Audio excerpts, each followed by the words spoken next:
আপনাদের সকলকে জানাই শুভ নববর্ষ। এই নতুন বছর সকলের জীবনে যেন সুখ ও সমৃদ্ধিতে ভরে ওঠে। সমস্ত আশা আকাঙ্ক্ষা যেন সবার পূরণ হয়। খুব মনে আছে, ছোটোবেলা মায়ের সাথে এই পয়লা বৈশাখের সন্ধ্যেগুলোতে চলে যেতাম হালখাতা করতে।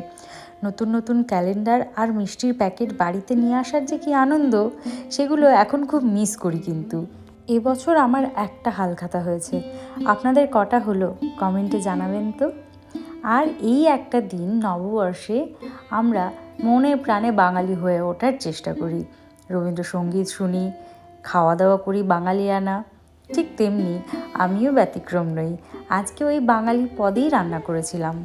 মেনুতে ছিল থোড়ের পোলাও, কলমি শাক ভাজা, চিংড়ি মাছ দিয়ে লাউ ঘন্ট, টক ডাল আর চিংড়ি মাছের বাটি চচ্চড়ি। চলুন আজ এটুকুই, দেখা হবে নতুন ভিডিওতে।